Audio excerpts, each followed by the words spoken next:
Karenna, welcome to the podcast. It's great to have you here. Thank you so much for having me, John. I'm so excited for this conversation. So, I was wondering if you could just talk to us about your perspective that burnout's a mirror, not really a symptom. And I think that'll resonate with a lot of our listeners. It's so interesting. When you hear the word burnout, everyone kind of thinks of like, I'm tired, I'm exhausted. They're thinking about all these like symptoms, right? Like, am I burnt out? I'm experiencing all these physical symptoms. I would ask yourselves a question as to like, where am I leaving parts of myself behind? We all have different parts of ourselves, and I think especially in hustle culture specifically, as to what you're talking about, we're hustling, but we're ignoring our experiences sometimes. And where in your life are you ignoring parts of yourself? But it really is simply an invitation for us to see within ourselves where we're not honoring our unique capacity or... Welcome to the Total Entrepreneur. Mind, Body, Spirit. Today's guest is Karenna Soto. She is a speaker, co-host of the Fully Expressed podcast, and trauma-informed somatic practitioner, redefining what success looks like for high-achieving women. Through her signature frameworks and somatic tools, she helps women expand their capacity, manage their energy, and lead with authenticity without burning out. On the podcast and in her work, Karenna challenges the belief that women must choose between ambition and well-being. Her mission is a bold invitation to live fully, lead powerfully, and hold more without sacrificing who you are. Karenna, welcome to the podcast. It's great to have you here. Thank you so much for having me, John. I'm so excited for this conversation. Yeah, me too. So I wanted to start by talking a little bit about burnout. It's something that a lot of entrepreneurs, especially young entrepreneurs, experience. So I was wondering if you could just talk to us about your perspective that burnout's a mirror, not really a symptom. And I think that'll resonate with a lot of our listeners. Yeah, I mean, it's so interesting. When you hear the word burnout, everyone kind of thinks of like, I'm tired, I'm exhausted. They're thinking about all these like symptoms, right? Like, am I Mhm. burnt out? I'm experiencing all these physical symptoms. But it really is simply an invitation for us to see within ourselves where we're not honoring our unique capacity or where we have the opportunity to mature. And so when I look at burnout, I think it's both like a spiritual, emotional, mental, and physical growth or maturity that we get to step into. And especially in entrepreneurship, when I first started, I hit burnout.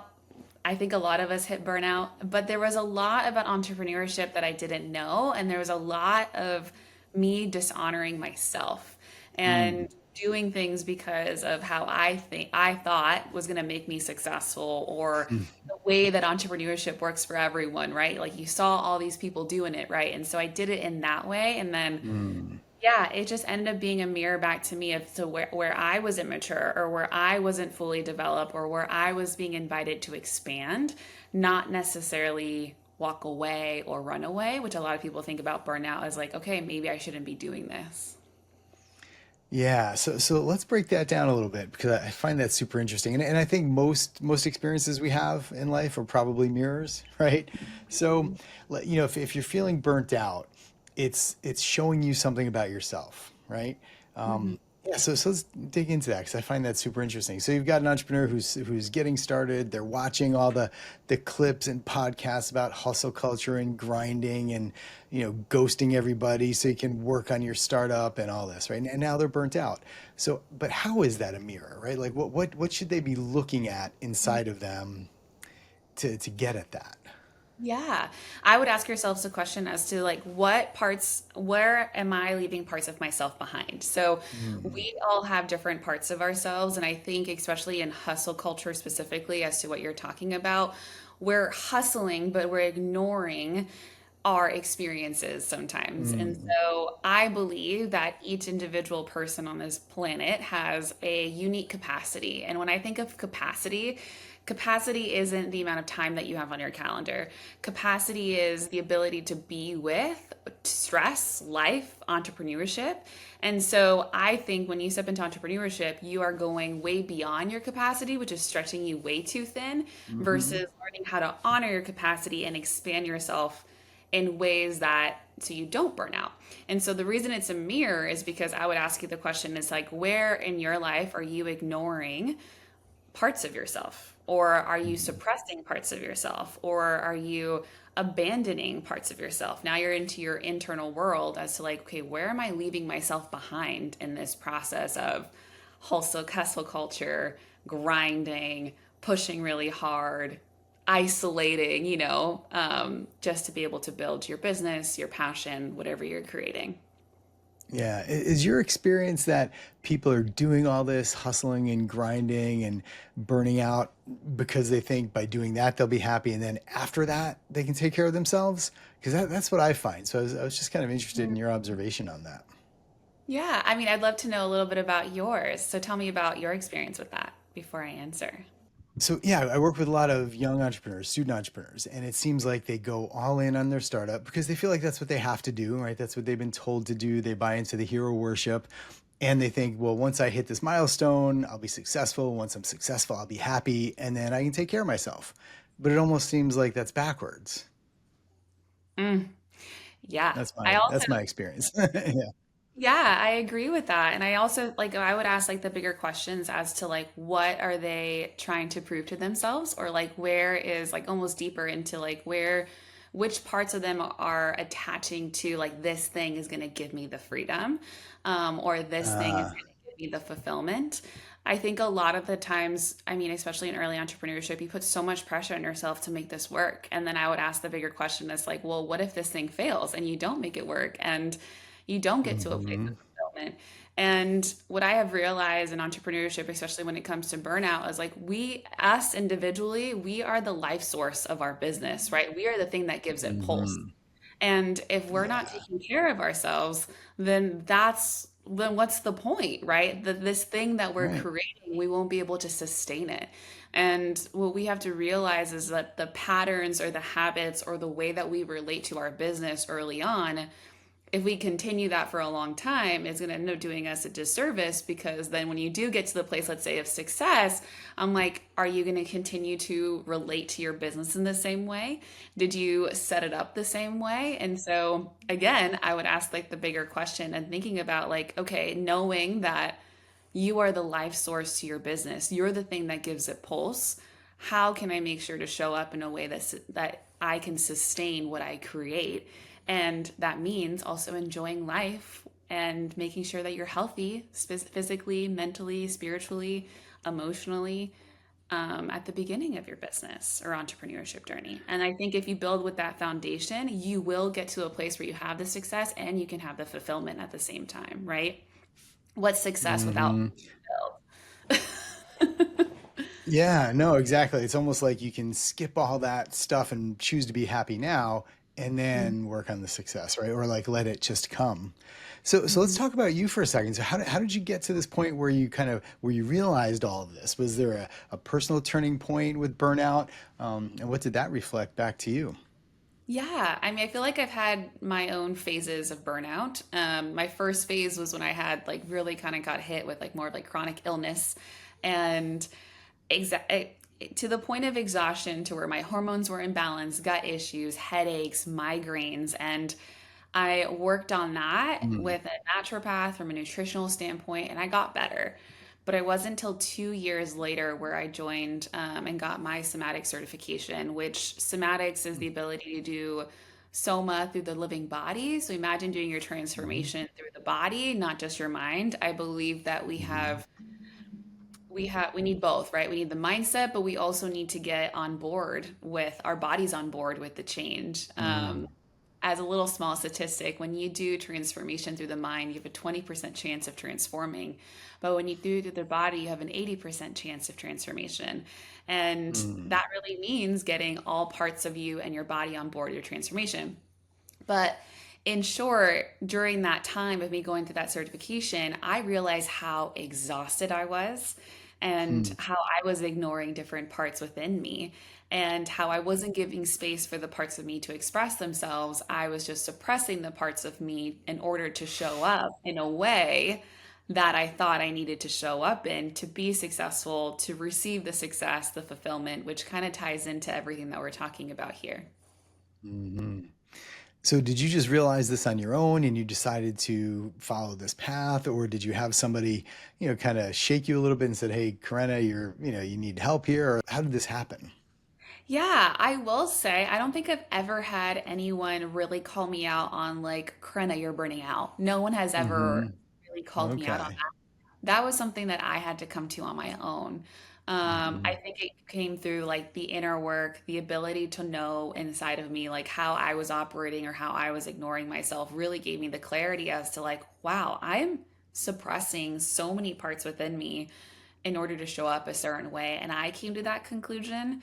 Um, I've always been someone that's been super introspective. I tend to be more of the observer. I love to learn.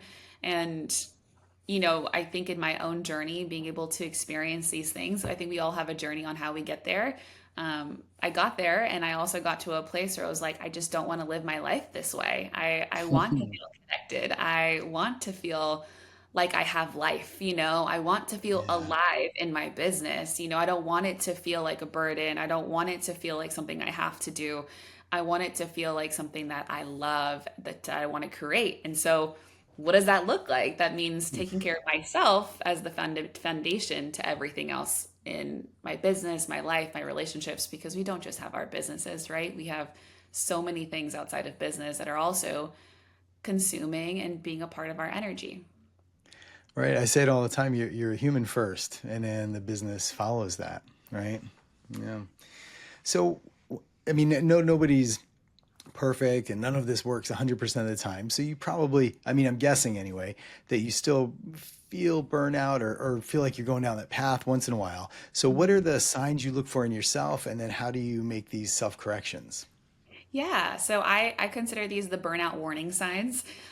So some of the burnout warning signs that you can pay attention to are, do you feel like you're not as motivated or able to be as focused? Mm. Are the things that you love in your life starting to feel like a burden? Is, the idea of taking on something in your business, like let's say you want to pivot or you have a hard decision to make, is it taking you longer to make those decisions than normal? And the other things to think about, like another task. So, like, let's say all of a sudden you need to hire a team member, but the idea of training a team member is just like, oh, where am I going to have the time for it?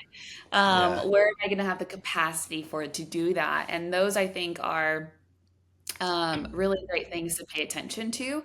Your body will also speak to you. So think about your body speaking to you through being like not sleeping well at night. So you're not waking up Mm. refreshed, right? Like you're kind of tired and exhausted.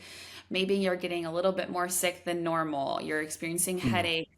You're experiencing digestive issues. Maybe there's a lot of tension in your chest or things like that. Or in conversation, you're disassociating, which is another one that Mm. I think is important to pay attention to is like maybe you're with your partner, a friend, or in a business meeting, and your mind is completely in a different world. Those are Yeah. some things to pay attention to because I would say that's where I like to think of your capacity as a battery life. And so you're Yeah. kind of in the yellow, right? Like you're in Mm. this yellow state of like you could plug in and charge, or you could keep pushing yourself before you get into burnout. And that's where you get into the red, where if you look at your phone, that's where in the red, your phone starts to work slower, isn't working as Mhm. properly, things like that. We want to avoid that when it comes to our bodies. So, what does it look like to be in the yellow for ourselves? Mm. Yeah. And yeah, so there's this idea of, I guess, depleting and renewing activity or depleting and renewing emotion, right? So what are some of the renewing activities? So like say you're in the yellow and you notice your battery power is getting really low, like how can you recharge it effectively? Love this question. So, this is what I call a capacity giver. Mm. And so, a capacity giver are going to be things that are going to fulfill you. And I think for every single individual, we get to figure out what that is for ourselves. But some of the most common ones that are going to be capacity givers is making sure that you're eating nourishing meals. As an Yeah. entrepreneur, I don't know how often I know this, and I did this myself. Living off coffee is not a nourishing meal. Yeah. Drinking Yeah. water, community, really connecting with other people. We see that as like a source, is that filling us? I remember giving this talk to another set of entrepreneurs, and there was an event that we went to. And they said, because I walked them through what their capacity is so they can figure out what their capacity is at. And before she walked into the room, she was at a 40. But because she was able to be around a community, she got up to a 60 when Mm. it came to 100% of her capacity life. And so I don't think we realize that hanging out with our friends, our other people that relate to us can be a huge capacity giver. And then the other ones are going to be obviously nature. So getting outside, grounding, sunlight, Mhm. having inspiring conversations, leaning into the parts of your business that give you energy. So for me, I also have a podcast. When I am doing podcasts in person, I'm like, this gives me so much energy. I want to go create more. You can feel the energy that you get to give. So those are some Mm. examples that I think a lot of us can relate to. But the invitation for anyone listening is just pay attention to your energy. Like, is this something that makes me feel alive, that gives me energy to keep going? Or is there something that is maintaining my energy? Or is this something that is draining my energy? Because we also want to pay attention to what's draining our energy. Yeah, and the things that you talked about, right? Like nutrition, getting outside, grounding, sunlight, community, those are things that'll make you more resilient, right? So you can maybe withstand, more depleting times or something like that. But I love the fact that we're talking about grounding, right? So like even 5 years ago, nobody would have really. I mean, people weren't talking about it; they didn't believe it. I mean, I've got a grounding pad on my bed. My feet are on one right now, right? So like, I really buy into this, and I love it. And I know we share a love of Costa Rica. I know when I'm there, I'm in the sand, I'm in the water. I just feel more energized, right? So I don't know, like, do you have anything else you could say about grounding, or do you recommend that to people you work with, or what do you think Yeah. about that? Yeah. I mean, what's so funny, I want to like reflect back to you. I think there was this woo-woo-ness about grounding. Um, Yes. and I'm just like, why? And I think it's because we haven't really gotten the science behind it. So my partner, he's a certified health nutritionist. He's really kind of studying a lot about light biology and the sun. And I'm not going to get this right because I am not him. But I think what's important to know, he says, he's like, the electrons that we get from the earth directly into our body is actually supporting the cells in our body. And so grounding Hmm. is actually our natural state. And we don't realize that we are connected to the earth. And Yeah. so the more that we can connect to the earth, the more energized we're going to be. And the kind of grounding that we get from the earth can't be replaced. So it's so Mhm. important that we put our feet on the ground, that we put our feet in the sand, that we go out in nature because we are surrounded by all these different EMFs and things that are draining our Mhm. energy in our day to day. And so, why not go to the source when it comes Right. to feeling the most energized, right? It's literally right there with right outside our doors that we can access to. So, I think grounding is the most important thing. I also think sunlight or just being outside, you can feel a Yeah. difference.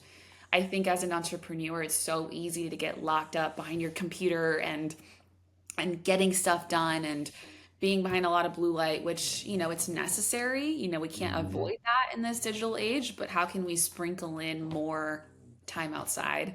So Hmm. that we're giving to our capacity and giving to our nervous system so that we can sustain everything that we're creating. Yeah. So you said your partner is a light biologist? Is Yeah, that yeah? he's a certified health search or blah, blah, blah, certified health practitioner, and he's also studying light, Light. and Yeah. specifically sunlight. And Hmm. when he breaks down the science of how our cells and our mitochondria internally need the sunlight, I'm just like, Hmm. duh, like this isn't woo woo at all. Like this Right. makes sense. Yeah. Yeah, yeah. No, I've got a good friend who's really into studying light, and his Oh, cool. his major thesis is that it's everything, and it's just even in terms of the timing of your meals and the EMFs. Like, he did a little experiment where he got close to a very strong Wi-Fi signal, and he was wearing a continuous glucose monitor, and the closer he got to the signal, the higher his glucose reading was, just because of these EMFs and the this invisible light spectrum. It definitely it changes the body. He actually works with a guy. He's a building biologist. Have you ever heard of such a thing, a building bi?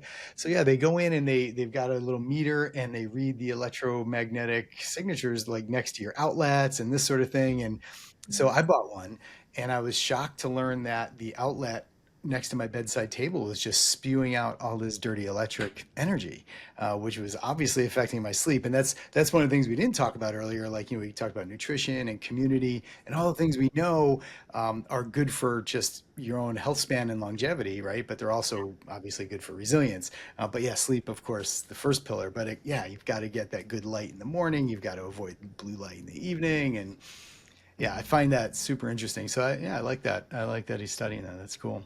Oh my gosh, they would be best friends. This is my world. The biggest shift I would say that I've been for my health, I've been someone that has done all the things when it comes to like hormone health, gut health, nutritionist, because now that I know the value of my energy, I'm like, what can I Yeah. do? Because Hmm. when you hit burnout, let's just bring it back to burnout. When you hit burnout, you get to a place where your energy's so stretched. I mean, I was hitting like 3 p.m. on a regular day and wanting to take like a 2 or 3 hour nap. And I'm like, and then I was getting hard on myself and feeling all this shame and all this guilt because I wasn't able to Hmm. sleep and take a nap. And so my energy is, I think, the most important thing in my life because it's the thing that's going to give and give me to receive everything back. And the biggest shift that I will say from a health perspective that has tremendously changed our lives, and this is to Nick, has been living by the circadian rhythm diet, which is what you're talking Yes. about. So we eat and sleep with the sun. So Yeah. what does that look like? We wake up with the sun, we go to sleep with the sun, we eat only when the sun is up, and we're also eating Hmm. really early dinners. And so Hmm. that in itself, and we also have like I actually have this light in front of me. You should probably get this. I'll send you the link for this, but this kind of replicates things of the sun. I literally laugh. I'm like, Oh, Nick brought the sun into our home awesome. because even the lights that we're using for cameras, like they are harming us. So what can I Yeah. do to do that? Hmm. Anyways, just living by the sun and eating by the sun has been, and living a circadian diet has completely changed my life. I mean, the way that I view the winter compared to how I view the summer, like in the winter, we're supposed to sleep so much more. Sleep is, he Hmm. says, it's the melatonin of the winter. You need the winter. And what we Hmm. don't realize if we live seasonally, like we're supporting ourselves all year round. And I think Hmm. that's what's difficult for humans when it comes to burnout is like we think that it's so much easier to find a structure. It's so much easier to say A plus B equals C, and how can I live this every single day of my life? But when it comes to what I talk about, which is like honoring your unique capacity, there is no A plus B plus equals C. It's Hmm. you kind of unlocking what is your signature formula for your day to day in entrepreneurship in a way that's going to support your capacity, which is AKA going to support your energy, which is the life source to your business to like bring this all back. Hmm.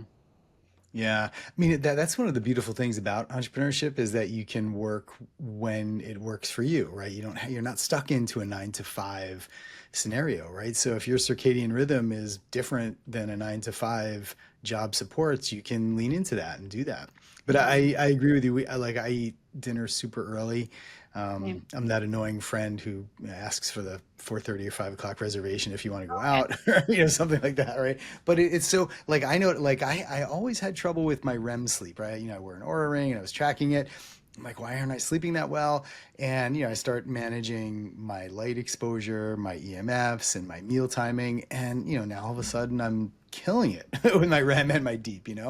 The small tweaks make a difference, and they don't cost you anything, which is what I love Yeah, about it. Yeah. we would be best friends. We're always like, can we get that 5:30 reservation, please? Because Yeah.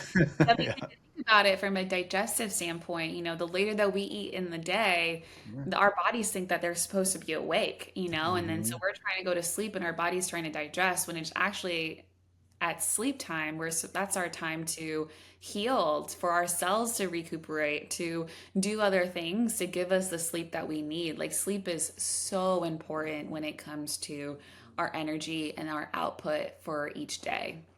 Yeah, no, it's critical, and I'm glad I learned it when I did. I wish I'd learned it maybe a decade earlier, but it's really good.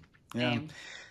So let's turn our attention to the somatic work you do. So first, describe what that is, right? Because I mean, I think a lot of people sort of understand it, self included, but I don't really have a really deep grasp of it. So I'd love to hear more about it. Yeah, so when it comes to somatics, think of soma as living Hmm. body. Yeah. What I love about somatics, again, it's the ability for you to be with your nervous system and understand what's going on within the body. It's kind of talking to a lot of what people talk about, like mind body connection. Have you heard of breath work before? Of course. Yeah. I love it. Yeah. So Yeah. breathwork is a great example of a somatic practice. Um, Mhm. Also, you can think of, yeah, yoga as a somatic practice, anything that allows you to drop it. I think Okay. specifically in my work specifically that I have done, it takes it a little bit deeper. So we each have different sensations in our bodies when different things come up for us, right? And so when we are feeling stretched thin, some of us might feel it in our throat, some of us might feel it in our chest, some of us might feel it in our belly, some of us might feel it in our head. And Mm. so what I love about somatics, it gives you this deeper connection to your body and what's going on in your body and the sensations that are going on with your body. So every time that there is a part of us that is activated, triggered, suppressed, sad, our body is having the experience of that. Hmm. So I don't know for you, like if you ever, like just, I think anger is one that people can relate to. Anger or Hmm. frustration, like the invitation for you is like, where does that show up in my body? Like Yeah. I can feel it even as I say it, our body's having an experience. I can feel in the back of my like neck, I'm like immediately, I'm Yeah. like, ooh, I'm holding stress there. There's energy there. What does that look like? Mm. And in a somatic experiencing session, if you were to dive deeper, you would actually be able to like expand and work through the energies that are in your body and help your body process the emotion or the experience that you're having. So I think what has happened a lot in our world is that there's a lot of ways we should act, but our bodies know exactly what they need to do in order Yeah. to heal or express emotion, but we have basically put boundaries on ourselves to be like, well, I can't express that. A great example is, have you heard the story of the lion chasing the giraffe or something like that? And so the lion chases the giraffe, and the giraffe is running away and gets away. They immediately do this huge body shake, and then they go back into rest and digest. And so they're Right. immediately able to shake off the stress and go into more of a rest and digest state of your Mm. nervous system. We have that as human beings through the body as well. And so, what does it look like every single time that we experience sadness, experience anger, frustration, feeling stretched in our business? What are we doing? A lot of the times we're either suppressing them in the moment and being like, I can't deal with that right now. I got to show Hmm. up for what's in front of me. The key thing, I think, in business is learning how to be with that now so it doesn't build up over time and create an Yeah. illness or show up as a physical symptom. And so to bring it back to somatics, like it's really the opportunity for you to digest and express your emotions in a way that gives them the opportunity for the parts of you to feel seen, heard, and understood. Our body knows, Hmm. we are just not in tune with what it needs and what it wants. Hmm. I hadn't heard of the giraffe and the lion story before, and I like that because it, just I guess it illustrates the fact that we're not meant to be in that stress mode all the time, right? It has a very purposeful evolutionary reason to it, but we're never meant to stay there all day. And I think, especially in an entrepreneurial setting where there's resource scarcity and uncertainty and ambiguity, it just sort of feeds that, right? So I think I understand why people always feel that stress, but yeah, maybe through some sort of somatic practice, they can get themselves back into that rest and digest phase. I've done a few breathwork sessions myself, and I really liked it. And then the more I read about it, 'cause, I'm the type of person that when you do something, then you got to dive into it and obsess about it for a while and learn about it, right? So, and it connects the body to the spirit because, I mean, it's literally inspiration, right? Or spirit, bringing the spirit into you. And I thought that was fascinating. So, just Mhm. the idea that you can get yourself into these different healing states just through breath to me was fascinating and really liberating. You don't need much, but that helps. Totally. I mean, I think I'm not a breathwork expert specifically to say. I have some breathwork expert friends if you want to talk to them. But there is something that happens in the brain where we're able to release emotion. Like a lot of people say, like DMT or experience even psychedelics through breathwork. Mm-hmm. And like Yeah. when you think of that, to me, I'm like, wow, how incredible our body is just to be able to access those things. But I didn't know Yeah. that I could get there off breathing. And I think Yeah. what's funny about breath work is like, people are like, oh, you're just doing some breathing exercises. And I'm like, well, there's different types of breath work you could be doing, but it does take you into a state that allows what a lot of people use the word as like your body to allow you to alchemize. So you're just Hmm. and expressing and Yeah. releasing stuck energy and emotion. And when you think about it as an entrepreneur, the more stuck energy we have, the more energy that's going to drain us. And as human beings, we do such a great job at trying to fight those emotions, which also takes our energy. And so Hmm. when I think of like, when it comes to this personally, I think the most productive thing we can do is learn how to be with our emotions, learn how to express them instead of avoiding them. But that doesn't come natural to us because feeling them can be scary. It can be overwhelming. Hmm. It can feel like, well, if I open this can of worms, there won't be any ending. But if you realize what happens on the further end, that's where we hit burnout because we've been suppressing for so long. And Hmm. it's like, then you're experiencing one, I mean, healing from burnout, if you've experienced burnout, it could take some time, it could Yeah. take 1, 2, 3, 4 years of Hmm. really healing from burnout. And I'm saying like physically, mentally, spiritually, emotionally. Hmm. And the challenging question that I ask a lot of entrepreneurs or people that are dabbling in their habits, I'm like, do you want to waste 2, 3, 4 years down the line? I'm Hmm. like, time is everything. And if we can just spend 10 or 15 minutes or an hour a day being with our emotion and expressing them, I'll take that for 4 years of my life later, right? Yeah. Yeah, and it's simple but not easy, right? It's not super complicated, and I think a lot of times the simplicity of it makes it so people don't really buy into it. It's like, well, breathing, we do that all day long. How could that be helpful, right? Or yoga, all right, that's great, but how's that really going to help me? But or meditation is another good example. Probably one of the more studied and researched practices. And there's all sorts of evidence and data that says the ROI on that is enormous. But it's so easy. It doesn't require a pill. It doesn't require a visit to a specialist. It doesn't require all. So I think we minimize the potential impact of it because it's so simple. Totally. I do want to Yeah. make a comment on meditation coming from a somatic practitioner. Hmm. I think sometimes meditation can be hard because as entrepreneurs or someone that is in fight or flight all the time, your Yeah. mind is spiraling, right? Like you're thinking about, I don't know, you can be thinking about the million things you have to do in your business, the decisions that you have to make. Oh my gosh, I have to get ready to the kids, whatever, right? Our mind is Hmm. constantly going. And I think some people resist meditation because there's this idea that you're supposed to find stillness in meditation, and that can be really Yep. hard. Yeah, that was me. Yeah, That was for you, yeah. sure. And I Yeah. think, you can mentally push yourself through that and be like, I'm going to find my stillness, ignore the noise in my mind. My recommendation for anyone that is experiencing those things is first shake out your body, like completely shake everything out. You can even go through some tapping, through some stretching, move your body, do like a little like 5 minute yoga flow, whatever it means to like move your body, like stretch your mind, Hmm. and then allow yourself to drop into meditation. You Hmm. will feel like, especially if you get up and shake everything out or starts tapping any area that feels tight, Hmm. you will feel the energy start to move through you. And Yeah. then try and focus in your meditation on the energy that you're feeling. And then I promise you, you will find stillness because you're moving the energy that's in your head to your body and you're allowing Yeah. yourself to connect to your body.